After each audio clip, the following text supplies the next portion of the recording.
بيتهم دورين. طبعا طول الوقت ابوها وامها العيله قاعدين تحت، فهي قاعده في الشقه فوق لوحدها. قابلتني، طلعنا على الشقه فوق، قعدنا، قابلتني ترحيب. مثلا حضنتها اللي هو، فاستجابت معايا. بسم الله ما شاء الله، يمكن 30 40 شخص داخلين عليها الشقه بمطاوي وسكاكين. انا مش هقول ان انا ملاك ما غلطتش، لا انا غلطت بما فيه الكفايه. فهو انا بصراحه هنا اهو، انا حرفيا جبت اخري، ومبقتش عارف اعمل ايه، ومبقتش عارف اعمل ايه. انا انسان متجوز بقالي داخل في السنتين. مراتي بقالها سنة ونص قاعدة عند امها. يعني مراتي قعدنا اول 4 شهور اللي هو كل يوم والتاني عند امها، بحجة ان هي ربنا كرمها بحمل بقى في البداية، وعلى طول، وان هي تعبانة وراحة عند امها يومين هنا ويومين هنا. ماشي، كنت ماشي الدنيا، والدنيا ماشية تمام. دلوقت هي بقالها هناك يمكن سنة ونص، راحت في يوم من الأيام اللي هي كزيارة عادية، وقالت لي مش مروحة تاني.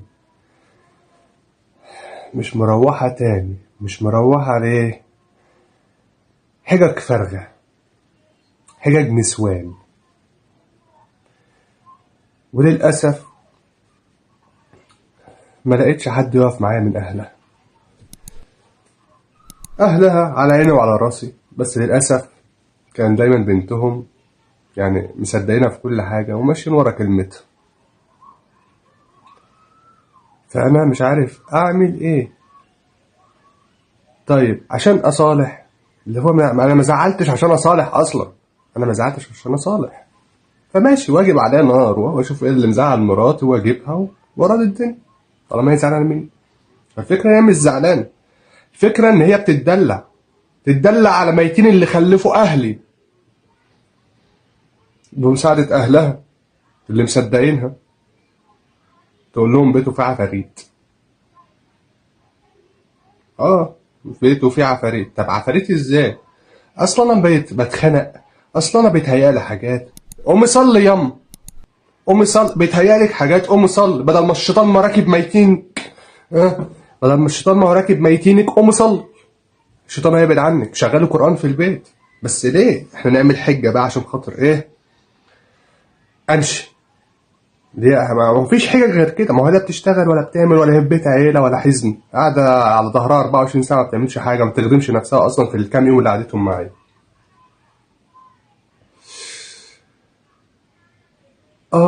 يعني ما بتعملش حاجة والله، غير إن هي نايمة على ظهرها، معززة مكرمة، أكلها يجيلها من بره، ما بتطبخش، ما بتغسلش هدومها المعفنة حتى، ما بتعملش حاجة غير إنها تقوم تروح مؤاخذة حمامها وترجع تنام على ظهرها على السرير. ويا ماما ويا صاحبتي ويا أختي، أكتر من كده مفيش. أطلع شغل وهي نايمة، أرجع آخر النهار ألاقيها لسه مخمودة. طيب أنت عايز إيه أكتر من كده؟ عايز إيه أكتر من كده؟ طب أنت عايز إيه يا بنت الحلال عشان نعيش؟ عشان نعيش. نهاية الحوار، عايزة إيجار، أجار لبر، مش مرتاحة في البيت. فطبعا أنا كما إني يعني لسه عريس، اللي هو شقتي لسه جديدة، صعبان عليا إن أنا بعد ما أصرف وأكلف وطالع من فرح وعليا ديون وهنا وهنا. مفيش طبعا واحد بيطلع من فرحه ومعلوش ديون. طب أنا لسه بسدد ديوني، طب أجيب لك شقة منين؟ تقول لي هات لي شقة إيجار في أي مكان. طيب حاولت كتير إن أنا أصلح الدنيا. قالت طب إيه؟ قلت لها هنجيب شيخ. قالت هات. قلت لها لا، هات الشيخ من ناحيتك عشان خاطر ما يبقاش إن هو أنا متفق معاه. قالت لا، هات أنت. طيب حاضر، جبت بدل الشيخ 1 و2 و3 و10. كل الكلام وكل الناس أكدت على الكلام ده. انت ما فيش في بيتك حاجة، ولا انت فيك حاجة، ولا مراتك فيها حاجة. بس مراتك كل القصة ان هي متدلعة، ومتدلعة زيادة عن اللزوم. متدلعة مش مني، متدلعة من اهلها. طيب اجي اتكلم مع اهلها، يقول لك نصابين، شيوخ نصاب. طب انا خدت واحد من بلده شيخ وعارف ربنا وبيصلي وامام جامع، طب خدته ورحت. بعد ما جه شافني وشاف بيتي ومن بلده، راح لهم هناك قال لهم يا جماعه بنتكم بتتدلع، البيت ما فيهوش حاجه والراجل ما عندوش حاجه، بنتكم بتتدلع قدامكم اهي. وقرا قران عليها هناك، ممكن يكون فيها حاجه ملبوسه ولا بتاع، ما فيش حاجه. ما اقتنعوش. بعد ما طلعنا من هناك كلموني في التليفون وقالوا عليه نصاب وبيهوا عليه. الراجل ده هما من القرضة، محافظة كفر الشيخ، والراجل ده من قرية جنبهم، يعتبر الاتنين واحد، قرية اسمها الحمراء اسمه الشيخ مرجان. راجل محترم جدا، ولما كلمته ما تأخرش عني وجالي. انا والله ما اعرفوش، انا حد يعني راجل محترم عرفنا عليه وقال لي خد رقمه وكلمه وهو هيجيلك. كلمته والراجل ما تأخرش وجالي. فأيا يكن بقى، حاولت ما فيه الكفاية، مفيش فايدة. آخر ما زهقت قلت لهم خلاص يا جماعة أنا هأجر شقة، طالما مراتي مش مرتاحة في البيت هأجر شقة وهنقل عزالي فيها وأجي آخد مراتي، بحيث يعني بس الشقة هتكون قريبة من بيتي، يعني من البلد اللي أنا ساكن فيها، بحيث إن أنا يعني أريحها من المكان اللي هي مش مرتاحة فيه، وبحيث إن أنا أكون جنب أهلي وجنب شغل وكده. قال لك لأ، لما لقوا بقى إيه كده إن أحمد اللي هو أنا سهل معاهم وافق، خلاص نطلع عينه أكتر. اللي هو إزاي نقول له هات لنا شقة هنا في بلدنا. هي بقى خلاص أنا مش هطلع بره بلدنا، جيب لي شقة هنا مش عارف إيه. ده اللي أنا فهمته على طول، إن هي عايزة تكون جنب أمها ومخترعة الحجة دي من البداية عشان تكون جنب أمها. طب بما إنك محتاجة تكوني جنب أمك، ليه بعدت عنها من البداية؟ اتجوزت بعيد عنها. ما علينا ما علينا، النصيب. طيب أنا دلوقتي أنا عندي بنت يعني 11 شهر ما شاء الله. أنا بنت ما تعرفنيش، أنا رحت كام مرة هناك بنت بتشوفني تعيط مش عارف أشيلها حتى بوسها برضه، الحمد لله. المهم حصل خلافات، شتمنا بعض وهنا بعض كتير في التليفونات. أنا مش هقول إن أنا ملاك ما غلطتش، لا أنا غلطت بما فيه الكفاية، بس كل ده رد فعل على اللي هما بيعملوه. يعني لما تخلوا أمها تشتمني، تخلوا أختها تشتمني مرة، مش عارف مين يشتمني، حاجات كتير كده. فطبعا انا كراجل عندي دم وعندي كرامه، فانا اعمل ايه؟ انا استحملت بما فيه الكفايه مره واثنين وعشرة، استحملت شتايم وقله ادب لحد ما طاقتي خلصت، وعملت حاجات كتير بما يرضي الله، عملت حاجات كتير. طب انتم ناس محترمه، سبتوا اللي انت عملتوه ومسكتوا في رد فعلي. انت مش بتحاسب نفسك على فعلك وبتحاسبني على رد فعلي اللي هو انت السبب فيه. اللي هو ازاي؟ ما علينا. دارت الايام وجه من كام يوم، من قيمة 10 ايام، لقيت مراتي يعني بكلمها بقى، ايه يا بنت نروح عشان العيد داخل وكل سنة وانت طيبة، نروح نعيد في بيتنا ونربي بنتنا ومحدش يسمع بينا ونبدأ بداية جديدة وصح وكده الكلام ده. استجابت معايا وقالت لي خلاص كلم بابا وتعالى اقعد معايا يوم، ولو كده الامور هدات نروح تيجي تاني يوم تاخدني وكده. قلت لها مفيش مشكلة انا موافق.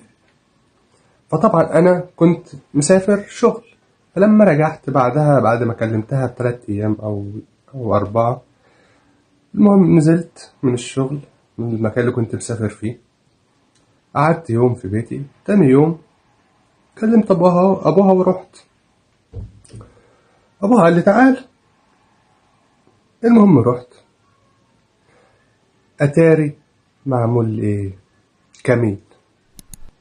للاسف كانوا مظبطين لي كمين.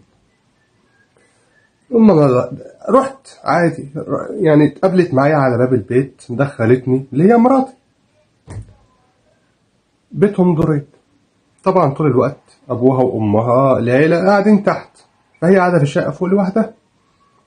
قابلتني، طلعنا على الشقه فوق، قعدنا، قابلتني ترحيب، مثلا حضنتها اللي هو فرحان بمراتي، قعدت تتساهر معايا ومفيش اي حاجه خالص.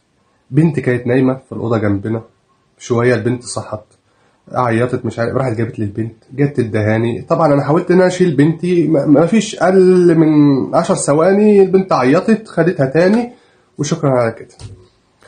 جت امها وهي واقفه على الباب كده بره، نادت على مراتي: معاك رصيد؟ قالت لها: لا يا ماما، مش شحنه. طب انا اجيب رصيد منين؟ طب انا مش عارف ايه، وانا. المهم يعني عاملين حجه ان اختها في بلد جنبهم جاي لها اوردر، وجا على البيت عندهم يعني وكده، ومش عارفين يوصلوا لاختها عشان خاطر تيجي تستلم الاوردر. فالمهم خدوا مني التليفون حجه ان هم هيرنوا على اختها، وخدوا مني التليفون بالفعل. امها خدت التليفون وطلعت تاني. جت مراتي اللي هو تهزر وتضحك معايا وعادي، مفيش اي حاجه في دماغي. المهم هزرت دقيقتين، لقيت امها طالعه تاني بتنادى عليها: والله عايزين الموتوسيكل بس، بقول لجوزك لاحمد عايزين الموتوسيكل عشان خاطر ايه، احنا جبنا الاوردر، عشان خاطر ايه محمد اخوك ياخد الاوردر يروح يودي لاختك ويجي عشان الموتوسيكل بتاعه عطلان. قلت لها: اتفضل، حسن نية عادي، وقاعدين بنهزر، انا بضحك انا ومراتي بنهزر خلاص، اللي هو الامور مفيش اي حاجه، وهاجي تاني يوم اخدها واروح. المهم خدت المفتاح، مفيش 5 دقايق لقيت بسم الله ما شاء الله يمكن 30-40 شخص داخلين عليها الشقة بمطاوي وسكاكين، مطاوي وسكاكين. هي يعني خلعت من قدامي، خلعت فص ملح قدامي، ولقيتهم داخلين مطاوي سكاكين، طلعين وصولات امانه، مضوني: امضي امضي امضي. طبعا انا همضي غصب عن اللي خلفوني، هقول لا هموت، مش طالع حرفيا. المهم ودوني على 3 وصولات امانه، وبعد كده يلا اتكل على الله. استنى مراتي، يعني بقول ممكن ما تكونش عارفه، دي ممكن اتفاقيه ما بينها وبين امها، مش عارف ايه، ما بين ابوها وامها، وهي ما تعرفش. ما هو اللي انا شايفه ان مراتي بتعاملني بما يرضي الله دلوقتي، وفرحانين بنهزر ونضحك ومفيش اي حاجه. استنى مراتي تخش في وسط الناس تحوش عني، تقول لهم بتعملوا ايه؟ مفيش. انا فجاه لقيت ابوها داخل من بره، انا قلت بس لقيت واحد هيحوش عنا اهوت، لقيت دخل في وسطهم: مش عملت اللي انت عايزينه؟ خلاص يلا يلا يلا يلا يا رجال، يلا يا رجال. اتاري الاب عارف، الاب عارف كل حاجه. اتاريه هو طالع من تحت عشان يمنعهم ان هم يضربوني، مش يمنعهم ان هم يمضوني. هيطلع بعد ما يمضوني يمشيني من البيت، خلاص بقى احنا عملنا اللي احنا عايزينه. طيب نزلت تحت: لو سمحت يا حاج خالد عايز اقعد معاك شويه. قال لي: ليه ومش ليه؟ مش عايز اقعد معاك شويه. خلاص يا رجاله، مش انتوا عملتوا اللي عليكم، كتر خيركم، وانا عايز اقعد مع الراجل المحترم دوت شويه، نتكلم ندردش شويه. المهم قال لي: اتفضل. طبعا العيال البلطجيه، مش هقول رجاله ولا عيال، هقول البلطجيه اللي انتوا كنتوا جايبينهم لي، ملمومين حواليا، انا ولا عارف اتكلم، وكل ده عمال يقول كلمه وده يقول كلمه وده يقول كلمه، مش عارف ايه، مش عارف اتكلم نص كلمه. قعدت في الاخر مشيت، لا حول ولا قوه. فانا دلوقتي انا مستغرب يعني انا دلوقتي اعمل ايه؟ انا حقي اعمل ايه؟ انا قانونا عملت محضر اثبات حاله، وان شاء الله هيروحوا في 60 داهيه كلهم، سواء ابوها ولا اخوها لانه كان في وسطهم طبعا، ولا ابن خالها، ولا غيره. انا عارفهم كلهم كاسميا كده، بس انا ما اعرفهمش، انا عرفت لقطت الاسماء وهم بيقولوا لبعضهم. بس واحد هيجيب 10 يجيب 20 هيجيبهم كلهم، المهم ان هم فيهم في بعضهم. انا اتعمل عليا كمين وانا مدي الامان ورايح اجيب مراتي. انا اتعمل لي كمين وانا رايح اجيب مراتي، واتاخد مني مكانتي واتاخد تليفوني. عشان ايه؟ الله اعلم. عشان ما كنت راجل وكنت رايح اجيب مراتي اللي انا ما غلطتش فيها من البدايه، وكل اللي انا عملته كان رد فعل. انا كنت بنزل فيديوهات قبل كده بضمن حقي. لما كان ابن خالها يكلمني يشتمني ولا هي تشتمني، كنت بطلع على النت وانزل فيديوهات واحكي اللي حصل معايا اول باول. انا ولا غلطت فيهم ولا قلت بيهم عليهم، اللي انا شفته واللي انا عاشرته وعملته معاهم، يعني كل حاجه حصلت ما بيننا حكيتها. انا دلوقتي قولوا لي اعمل ايه غير اخد حقي بالقانون؟ حقي بدراعي ولا اخد حقي بالقانون؟ ما هو القانون ممكن يطول. القانون ممكن يطول. القانون ما بيطولش في حاله واحده. لما يكون ست رافعه نفقه، ست رافعه طلاق، ست رافعه تبديد، ست رافعه مش عارف ايه وايه وايه وايه وحضانه وايه، ده كله صاروخ. القانون صاروخ فيها، دي معروفه، دي في مصر حاجه معروفه.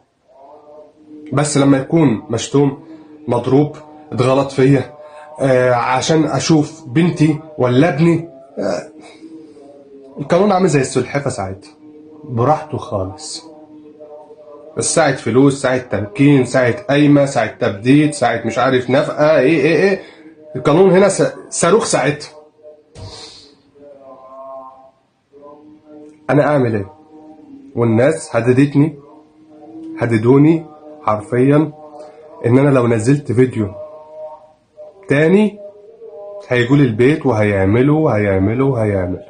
انا بنزل الفيديو ده وانا سايبها على ربنا. انا بصور الفيديو ده وعندي يعني متأكد بنسبة 90% ونص، 99% ونص، ان هم هيجولي البيت وهيجوا يتبلطجوا عليا هنا، لان معروف بلدهم بلد الصيع وبلد المخدرات وبلد البودرة، دي مشهورين بكده.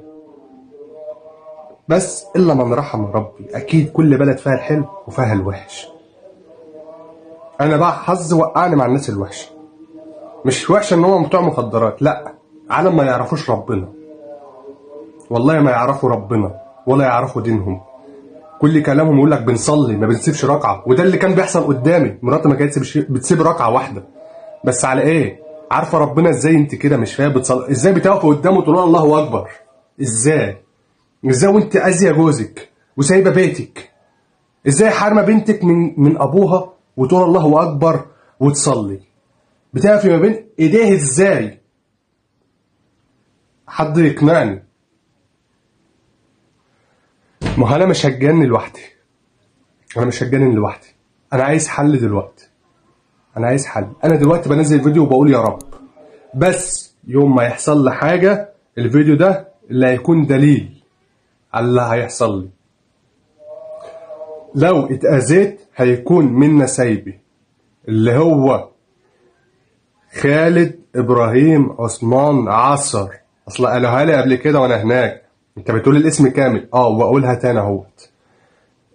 خالد ابراهيم عثمان عصر من القردة، محافظة كفر الشيخ.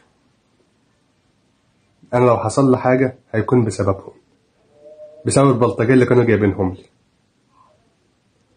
وانا ما عادش عندي كلام تاني اكتر من كده، وحسبي الله ونعم الوكيل فيكي وفي كل من عصاك عليا وقوى قلبك عليا، وانت عارفاهم مين بالظبط زي ما انا عارف.